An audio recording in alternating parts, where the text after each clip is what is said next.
Jess and Nick coming to you for Fitness Form Fridays from Emerson Outpatient Physical Therapy. This week we're going to be focusing on hip abductors, and we're going to show you a progression from easiest, so standing, and then also going into some side lying and then going back into standing but doing a little bit more dynamic movement. So the very first one that you're going to do, and you're going to need a band. So depending on what you want for strength, you can have different size bands. So the smaller the band is, the harder it's going to be. And then depending on what color is too. So this is a medium resistance band. So the first one, easier one, is going to be standing. You want your core super engaged, and you want to make sure that when you're doing the exercise, you're not just leaning your entire body over to the side and just pendulum, because then you're not actually using your muscles at all. So, and then also you can have the band lower down, more distal. It's going to be a little bit harder. If that's too difficult, you can go closer to your knees. It's going to be a little bit easier. So core super engaged. You're going to do both legs. You can use something for balance if you need to. You want your leg to make sure that it is not rotating out to the side. You want it a little bit internally rotated or straight forward.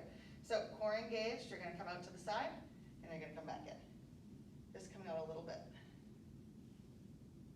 If that's too easy, what you're going to do is you can also let go and use nothing. And you're going to come out to the side, back in. Making sure that you're up nice and tall, your leg is super straight, not rotating out to the side.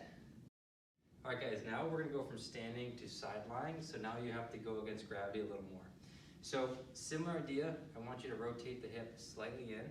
So we're going to go on your side. Bottom leg is there just for balance, all right? Support your neck. Toe slightly down, so your whole hip is rotating in about 5 degrees. Make sure, as if there's a wall against your back, that you're nice and perpendicular to the ground. Come up, down. All right? So that's the side lying hip abduction. What you can do is add a band to make it more challenging.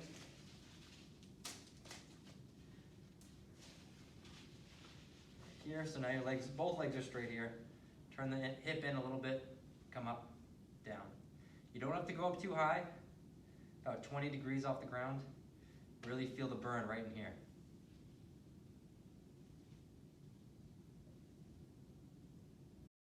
Okay, so the next one, lateral band walking. A lot of you guys probably are familiar with this, whether you've done different types of exercise classes, or a lot of you guys are doing exercise classes online, so I bet you they're in some of those. So big thing too, you always want your core super engaged, and you don't want your back kind of flopping down like this. So shoulder width distance with the band, and there always needs to be tension, because if you're just doing this, it's not doing anything at all. So I get into a little bit of a mini squat, but you want to make sure you're still upright, core engaged, feet pretty much parallel. You don't want one rotated in, one rotated out, doing funky things. And you have to pick your opposite foot up. So if you're taking a step, you can't drag your foot. You want to try to keep resistance the entire time, especially women pulling your knees out. They're gonna wanna crash in. And you're going to go down the same direction and come back. You're not flipping. If you flip, you end up leading with the same leg that you started with.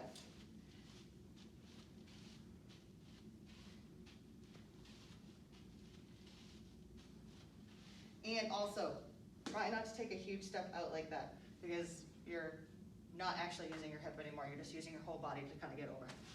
All right guys, so this is going to be a more functional position for your legs. If you're an athlete, you're usually in this kind of position, whether it's catching a baseball or you're about to kick a soccer ball. So I call this a box drill. What you're going to do is have feet parallel to each other, slightly staggered stance, hips back, all right? Really engage your glutes. I want you to imagine you're in a tunnel, and if you stand up, you're going to hit your head. So stay in the tunnel, keep your chest tall, and we're going to imagine you're making a box on the ground. So I'm going to come over here a little bit, all right?